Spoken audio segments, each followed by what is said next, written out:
اس کے بعد ہوتا ہے کئی لوگ مسجد پہنچ جاتے ہیں لیکن وہ مسجد کے گیٹ پر کھڑے ہو کے باتیں کرتے رہتے ہیں کہ ابھی خطبہ نہیں شروع ہوا، جب خطبہ شروع ہو جائے گا تب اندر جائیں گے۔ تو نبی اکرم صلی اللہ علیہ وسلم کی حدیث ہے مسلم میں کہ نبی اکرم صلی اللہ علیہ وسلم نے ارشاد فرمایا کہ فرشتے جمعے کے روز رجسٹر لے کے کھڑے رہتے ہیں اور نیکی لکھتے رہتے ہیں، جو پہلے آیا اس کو اونٹ کی قربانی کا ثواب، اسی طرح سے درجے نیچے نیچے آتے رہتے ہیں۔ لیکن اگر آپ مسجد کے باہر کھڑے ہیں اور امام کے جیسے ہی امام کھڑے ہوتے ہیں تو فرشتے بھی اپنا رجسٹر پیک کر کے بیٹھ جاتے ہیں اور خطبہ سننے لگتے ہیں۔ سوچئے اگر آپ رجسٹر بند ہونے کے بعد انٹر کر رہے ہیں تو آپ کی تو انٹری ہی نہیں ہوئی، آپ آنے کے باوجود آپ بہت بڑی نعمت سے، بہت بڑے رحم و کرم سے محروم رہ گئے۔ تو یہ عادت اگر آپ کے اندر ہے کہ آپ مسجد کے دروازے پہ کھڑے ہو کے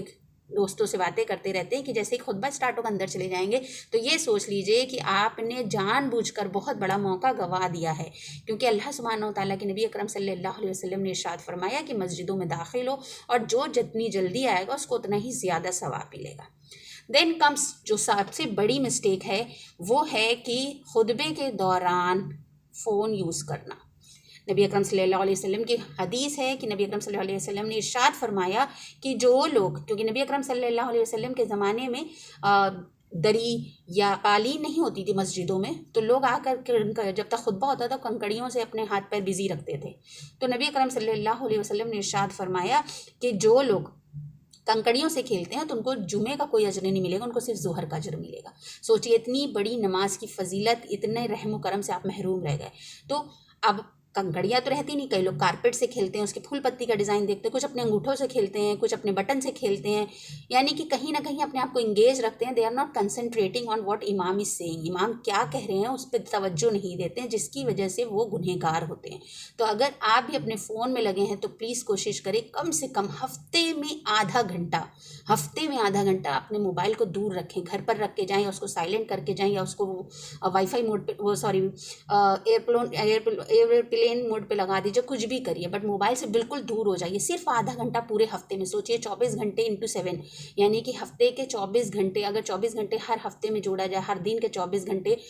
ہفتے میں ایک بار صرف جمعہ آتا ہے اور اس میں آدھا گھنٹہ بھی اگر آپ دنیا کی چیزوں سے اپنے آپ کو دور نہیں رکھ پا رہے ہیں تو سوچئے آپ کے ایمان کا کیا حال ہے۔ تو کوشش کریں کہ ہفتے میں آدھے گھنٹے کے لیے اپنے موبائل سے بالکل دوری بنا لیں۔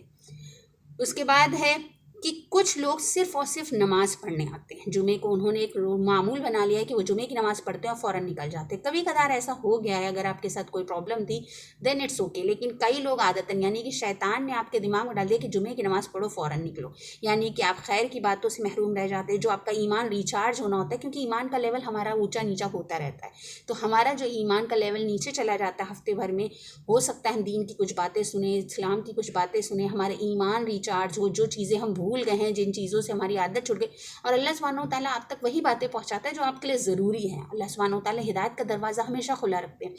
تو کوشش کریے کہ آپ اگر جمعے کے دن جا رہے ہیں تو صرف نماز پڑھ کے نہیں بھاگیں، بلکہ کچھ وقت اپنا دین کی باتوں کو سننے میں لگائیں، خطبے کو سننے میں لگائیں۔ اس کے بعد کئی لوگوں کو ہوتا ہے کہ جب امام دعا کرتے ہیں خطبے کے بعد تو لوگ ہاتھ اٹھا لیتے ہیں۔ ویسے آپ ہاتھ اٹھا سکتے ہیں، لیکن جمعے کے روز آپ کو ہاتھ اٹھا کے دعا مانگنے کی ضرورت نہیں ہے، آپ صرف خاموشی سے آمین کہیں گے۔ اس کے بعد کئی لوگ جیسے ہی مؤذن اذان دیتے ہیں اور خطبہ شروع ہونے سے پہلے اذان کا جواب دینے لگتے ہیں، اور پھر جب خطبہ شروع ہوتا ہے اس کے بعد 2 رکعت سنت پڑھتے ہیں یا 4 رکعت سنت پڑھتے ہیں۔ تو یہ کام نہیں کریں، کیونکہ نبی اکرم صلی اللہ علیہ وسلم نے کہا ہے کہ خطبے کے دوران بالکل خاموشی سے بیٹھ جاؤ، یعنی کہ آپ کو اگر نماز پڑھنی ہے تو خطبہ شروع ہونے کے بہت پہلے کر لیں۔ دین کمس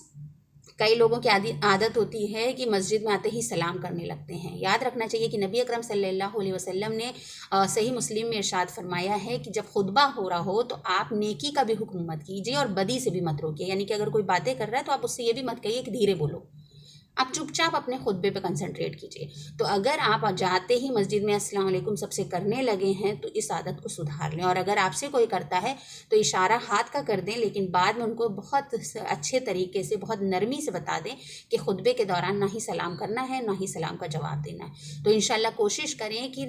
جمعے میں ان ساری چیزوں کا خیال رکھیں، اپنے بچوں کو بتائیں، اپنے پڑوسیوں کو بتائیں، آپ کے ماتحت میں جو لوگ ہیں جن کو نہیں پتہ ہے تو اس طریقے سے کوئی نہ کوئی بہانہ ڈھونڈ کر ریپیٹ کریں تاکہ لوگوں تک یہ سارے میسیجز پہنچ جائیں اور ہم سب کی آخرت بن جائے اور ہم کو جمعے کا اجر و ثواب مل جائے۔ واخر دعوانا الحمد للہ رب العالمین. السلام علیکم ورحمۃ اللہ وبرکاتہ.